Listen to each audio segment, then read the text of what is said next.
Hi, my name is Katie Karlovitz. I'd like to welcome you to this short tutorial video. It focuses on what your career and life would look like if you could always feel confident when you were speaking in public. So just think about that. What would it look like?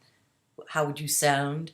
And most importantly, what would it feel like for you to be able to go to a meeting and speak up comfortably or give a PowerPoint presentation that people really wanted to watch or even deliver an elevator pitch? What's it like when you have a message that's powerful and enjoyable for you to give and ultimately memorable for the people who were there? So that's why I'm calling this ACING, speaking in public. It stands for authority, confidence, and ease. And I do believe that with these three qualities, you're guaranteed to be able to get the most out of every single professional and also social event related to your business. And do it in a way that feels natural to who you are, and also while letting other people gauge you authentically without you having to feel that you're an imposter or a poser, but just being comfortable in your own skin. Right now in this country, there's never been a better time to learn how to do this and how to do it well. In a way, you could call it speaking truth to power. And what it means is that you have the knowledge of how to exercise your freedom of speech. And the freedom of speech in this country, in these times, is being challenged.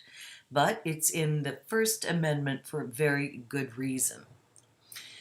I have very strong feelings about the entire subject. As you can see, this is the title of my book. It's not about you, it's about your message, how to hook and hold any audience.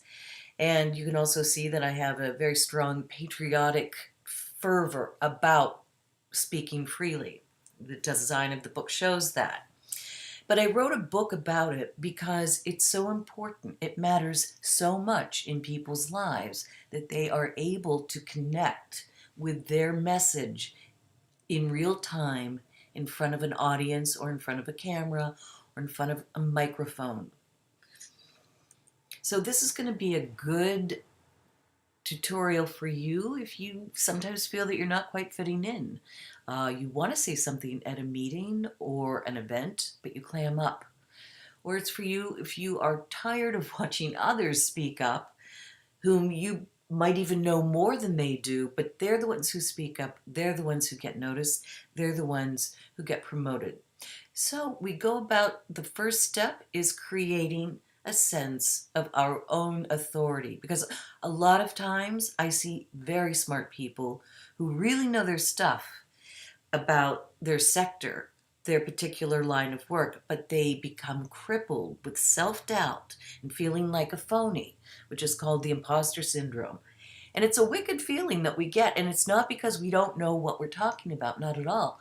Actually, it's on the contrary. We often have too much content, and we don't know really where to begin managing it. But the problem that people have with asserting their authority when they're speaking in front of other people is a lack of knowledge of public speaking. That's where the gap is, because public speaking is a type of performing, if you will. It's presenting. It's much more than just talking. And right there, that is the root cause of a lot of people's problems. They completely underestimate what public speaking is. They think if they know their subject and they know how to talk, that they therefore should be able to talk about their subject in public.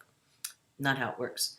So you develop your authority by learning the public speaking skills. And the first thing you want to understand is you can't talk to your audience about everything that you know in your subject. So you've got to have to consider your choices, and that is the lesson of this step, developing authority. When you review all of the things that you could say about a particular topic, and you can't tell them everything, you make your choices about what you will tell them based on what you believe is going to be best for your audience. In that way, you are taking on the authority of saying, well, I've gone through this for you, I know what I'm talking about, and based on who I understand you to be, this is what you need to know. And if you don't do this, which many people don't, and you try to tell them too many things in no particular order, then your audience is going to tune you out, and you have to show an awareness of what's in it for them. So, one thing you need to know about authority is this: you don't have to have been born that way. It's often better if you weren't, frankly. People who were not born sort of for the stage, for the spotlight, for the mic, are often more open to learning about it, and they're more eager to learn what they know they don't know. Whereas other people who are more comfortable often are not the most aware of how they come across to an audience because they're aware that they feel good. So here's a story about a client of mine who could not see what she had going for her because she was focused on what she was not. I'm going to say this: everybody brings something to this party. But she was looking at the way she was born. It's somebody who was in the energy sector and consistently refused to buy Enron stock. So she worked on Wall Street. She worked for a really highbrow firm. And she was one of very few people that never, ever bought the stock, in spite of Jeff Skilling getting on the phone and sort of abusing her. She held firm. Her dad, who was a homicide detective in Queens, had taught her to pursue anything like this, like in this case, reading Enron's financials. She would try to read them until she understood what they were saying. That's what he did at a crime scene. He would understand what had happened. She could never understand them because they weren't written to be understood, so she never bought, which is a good thing, except when it came time for us to get together and prepare a presentation for her board in LA. She was going to give it 4 times to 4 different audiences. She absolutely froze because they were all WASPs. They were all sort of elite, socially prominent, wealthy, Ivy League types, and she was not. Once I realized that this was getting in her way, and often there's one thing or there's some things that get in people's way emotionally or mentally, then we were able to comfortably say, okay, you're not one of them, but we will style you so you will feel more like you blend in. So we gave her a sweater twin set, black headband, string of pearls. She was visibly more comfortable. She did a great job in her presentation. She called me from LA and she was so excited. She said, Katie, 3 of my audiences applauded, and that never happens. And I said, yeah, but it did happen. So it was a great way for her to begin developing her confidence. And this is something that you grow organically. It's something that I think most of the clients that I work with are worried about. So confidence is something that you can show physically. In this case, we see Barack Obama asserting himself physically, showing a very male demonstration of aggression, of standing up to Putin. This was taken at the G8 conference in 2016. The current president, however, has a very different physical connection with Putin, and you can see Putin is loving it because Putin knows what's going on and someone else doesn't. So how do you begin to develop the inner or outward confidence that you're going to need to go out there into workplace situations that might not always be comfortable for you? Okay, this is how you do it. Put your focus on where it's going to do you the most good, which is going to be in your preparation. The Boy Scouts motto, be prepared. And because this is a performance-based skill, you have to learn how to do it and practice it, or in my case, I could call it rehearsing it, and do it right. And you know what? By using simple apps on your phone, like the timer and the voice notes function and the camera and the video functions, you can get far further with your rehearsal time and progress than ever before. So athletes train and practice because if they don't, they're going to be out of a job. Same with musicians or opera singers. And many times these people are surrounded by coaches who who give them the fundamentals, and then they provide feedback that's both expert as well as encouraging when the coach needs to encourage the person. And I want to be that coach who can show people those fundamentals because I know what a profound difference confidence makes in someone's life. And we all deserve it, and we all have the means to develop it and nurture it. So here's a story about some young speakers I worked with last year. I was tasked with preparing them for a black tie event, the Waldorf Astoria Hotel in New York City. It was an event for the International Rescue Committee, and they were going to be sharing the evening with the woman on the right is the Queen of Jordan, Queen Rania. The man on the left is David Miliband, the director of the International Rescue Committee, and he used to be a former MP in London. Both of them are extremely well spoken. My three charges were all recent refugees to this country. The one on the left, the young lady, was born in a refugee camp in Nepal, and the other two were from various countries in Africa, had arrived more recently, and had escaped some rather horrific war scenes. So these are young people. They are non-native speakers. They've had no training in speaking and communicating at all. The only thing they've done is survived hell on earth. Well, they were terrific. And the audience voted that night with their wallets. Each of these speakers spoke 2 to 3 minutes, and then 96% of the audience polled said that they were either excellent or very good. And $10 million in donations was raised that night. Again, the audience voted with their wallets. And these are not people of any particular advantage when it comes to giving a moving presentation. One thing that they did have as a benefit of working one-on-one with me is they had a sense of ease. That's what all of these people have. Rosa, who overcame her feelings of self-consciousness and feelings of inferiority to go on to receive applause, not once, but 3 times. Or my young non-native speakers raising $10 million in one evening. How is it even possible that regular people who might seem to have a disadvantage when it comes to being confident in public all end up getting such incredibly positive results?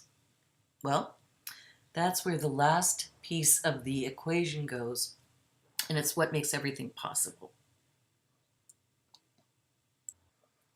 So the point of be yourself, everyone else is already taken, is that we are to find comfort and confidence in who we already are.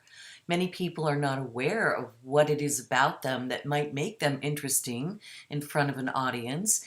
But let me tell you, everyone has something. It could be that you are especially quick-witted, you're an excellent analyst, you work well with visuals, you work out and you are in great shape, you have a pleasant tone. It could be anything, but everybody has something.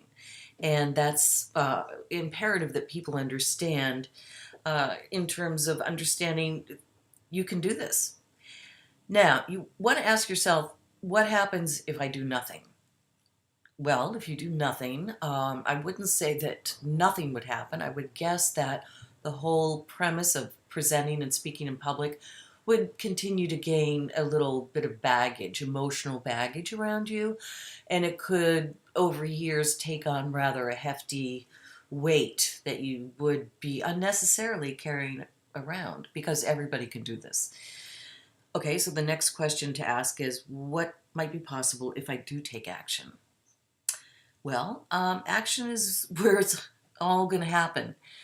And what would having these 3 skills, assertiveness, and I'm blanking on what they are, confidence and ease, authority, confidence, and ease, what would that feel like to you? And what would it sound like, and how much of a difference do you envision this making in your life, in your career? What other opportunities might you have in life? What about creating your own ideal job? Maybe you want to propose marriage, or pitch an idea for a new product, or invite people to a party, requesting a raise, interviewing for a job. You see, whatever it is, whatever purpose, as long as we lead with integrity and truth, it's good. So I've created an online program to teach you the basics of how to do it. It's basic technique, it's highly versatile, and it has been stunningly successful. You can be at any point in your career or in your life because it's never too soon or too late to learn this skill. Named the course after my book. Before I tell you what the name of the course is, I want to just tell you this. I recently worked with these two young people on either side of Leave Ullman. And I have to say, this year, this was also for the International Rescue Committee, we were guided by the leadership to take the gloves off, to let the audience know a little more firmly what we were talking about exactly when we explained the reasons for refugees needing intervention and help. And the young man on the right, unfortunately, when he was a young boy, was tortured by soldiers. In the past, I would not have included this particular fact. This year, and I'm afraid because of the way that the world is now and the way this country is, it's becoming more imperative that people who are speaking up for things that they value are assertive. Okay, back to the name of my course, which I realize is no secret. It's not about you, it's about your message. So, this is an interactive design in real time. There are 3 sessions of 1 hour each in durations. You get all of your questions answered. You can submit them ahead or ask them in real time. All of your concerns will be addressed, and each participant will also have a 1 hour private coaching session with me as well as within the group. So that is the 4th session. The cost for the program is $7.99. For more information about it, you can go to my website, unspeakingterms.com. The registration page is on my website, and also a link to my Calendly page is on my website. If you'd like more information on the program, you can reserve a time slot to talk or to chat. Thank you, everybody. Now more than ever, we have to exercise our freedom of speech.